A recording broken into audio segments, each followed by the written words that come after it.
I'm going to be completely honest. Not much has really changed. I didn't train last week. I said I didn't train last week. I didn't train legs on Friday because, why didn't I train legs on Friday? Um, A few moments later. I don't know, but I didn't train legs on Friday for whatever reason. Train Monday, Tuesday, train Thursday in my home gym. Didn't go to gym on Friday. But to be completely honest with you, it's not really a big deal. And part of these vlogs is to, like I always say, is to keep it real with you. And, realistically, you're not always going to be able to train when you want. Or sometimes you're not even be able to train.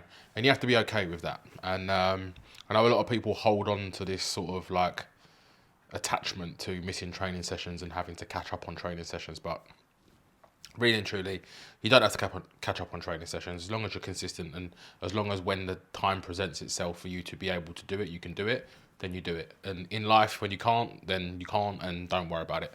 But my weight this week has stayed the same. So I'm 100 kilos, 100 kilos last week, 100 kilos this week, which is fine. I'm not really too stressed about that. Something that I've realised is I am holding on to much more muscle than I originally thought I was.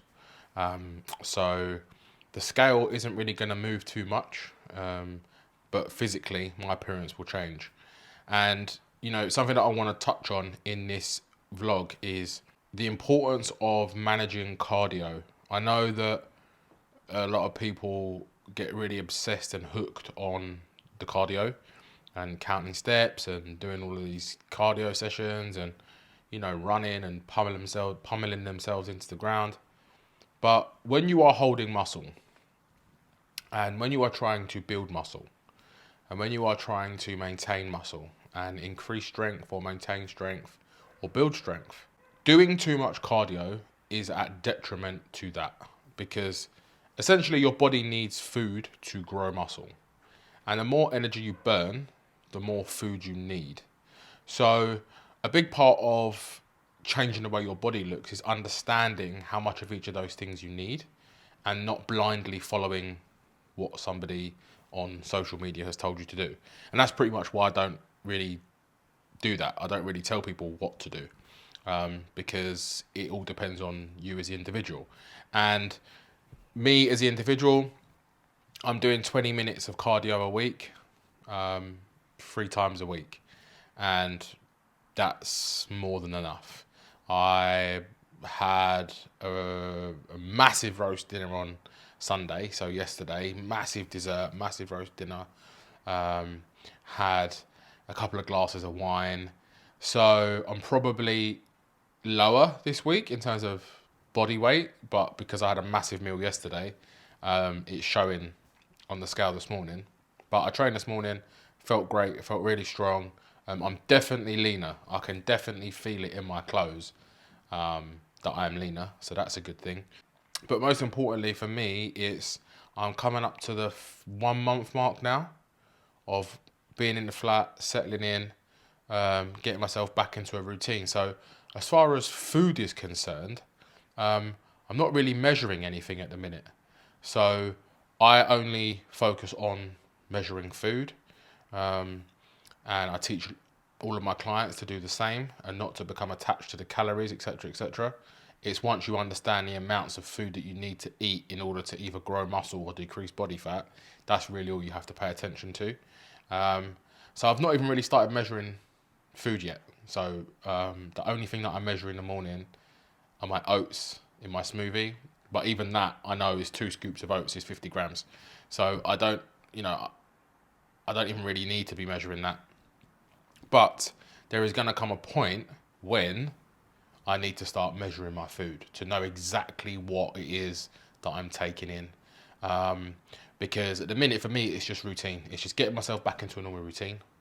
It's getting myself settled and, back in the routine of being able to cook my food when I want and just getting myself back in the ballpark of progress. And already, as you've seen, as I've mentioned to you, I've dropped sort of 1.5 kilos already just from cleaning up my nutrition. So once I really dial it in and focus on proper weighed amounts of food and making sure I'm not overeating,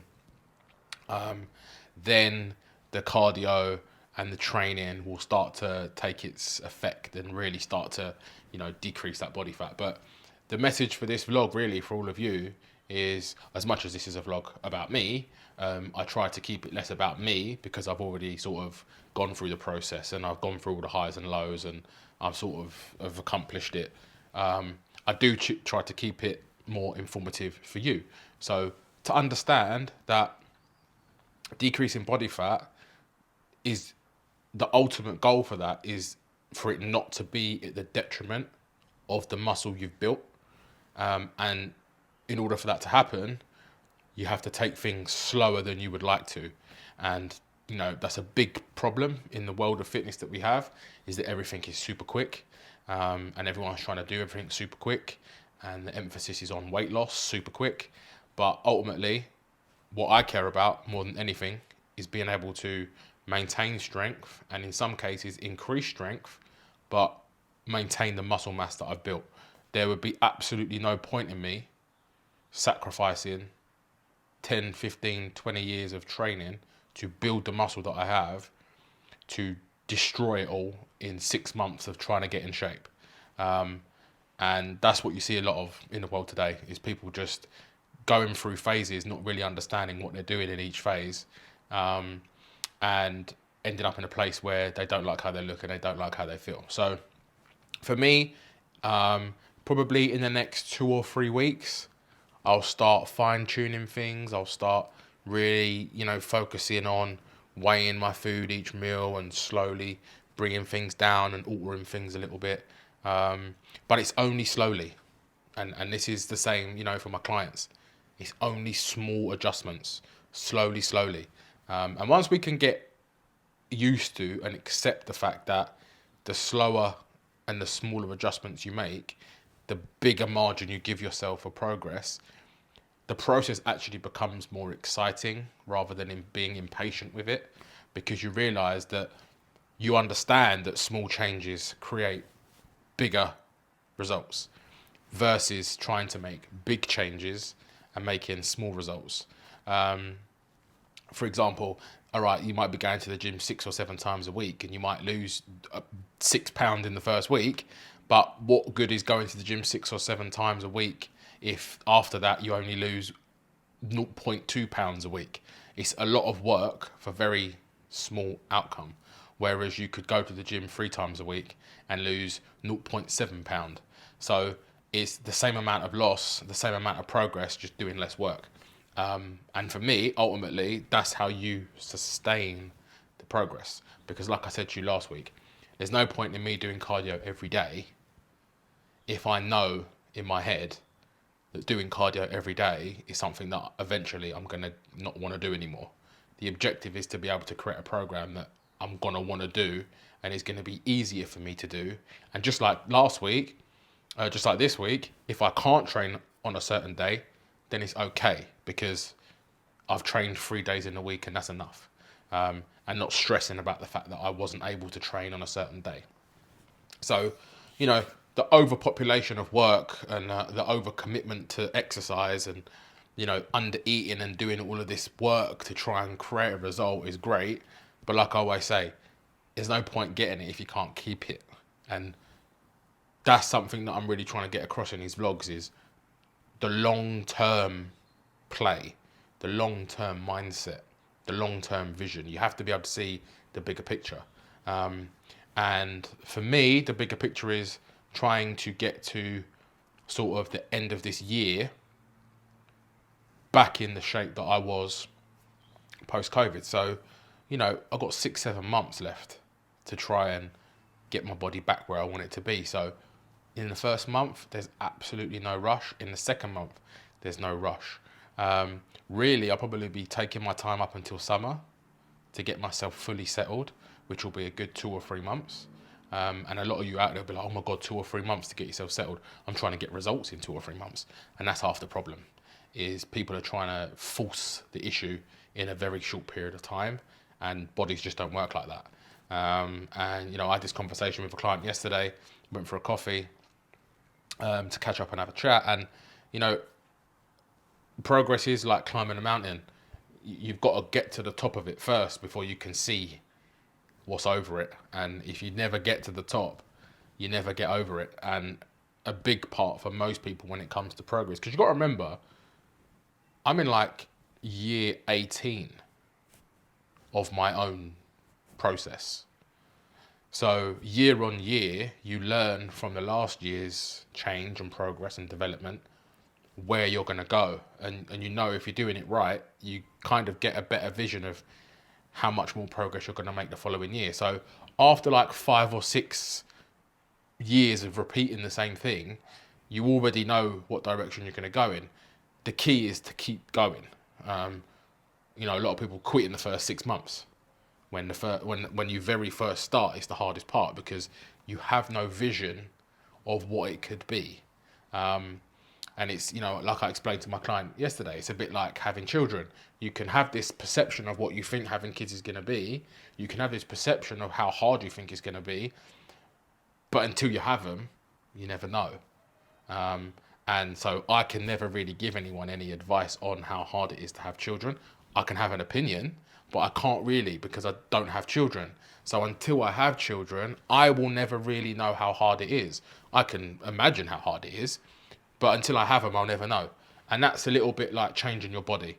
Until you go through the process long enough to actually change the way that you look, you're never going to know how hard the process is to change the way you look.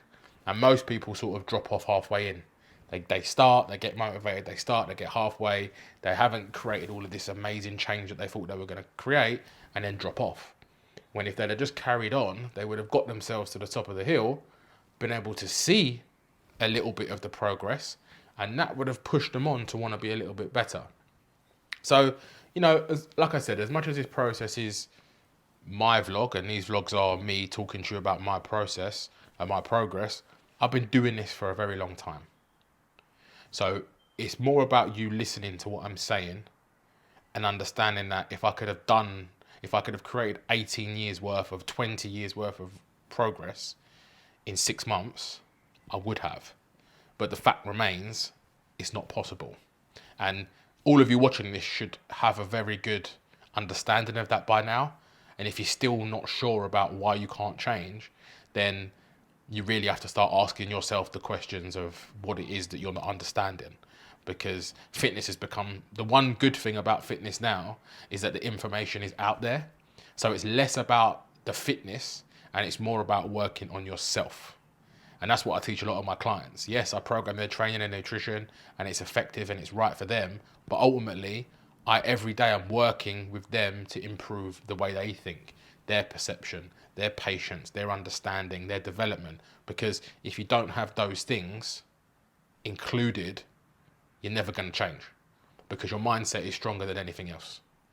So if you don't have the right mindset and you don't have the right understanding of all of these little nuances that are there through the process, if you just think it's I start, I get a result, then that's the reason why you never change.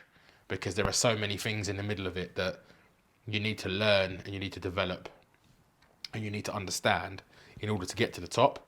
And once you get to the top, and like I said to everybody, the first time you go through it is the hardest time, it's the longest time. But once you get over that, once you do it that first time, everything else after that is downhill because you understand the process and you understand how it's going to unfold. And ultimately, if you do manage to get to the top of the mountain, you can almost see the next 4 or 5 years in front of you and how much better you could be if you continue to go. But you've got to get there first.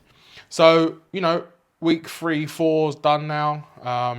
Like I said, just going to focus on staying consistent, focus on getting to the gym, focus on training hard, focus on my nutrition, and then sort of closer towards, I'd say probably end of May, June time, I'll really start dialing things in and I'll show you my nutrition programs and I'll show you what I was eating and what I was. If you actually look at the this time last year's vlogs, you'll see in the description I'll put my food and it's pretty much the same, to be honest.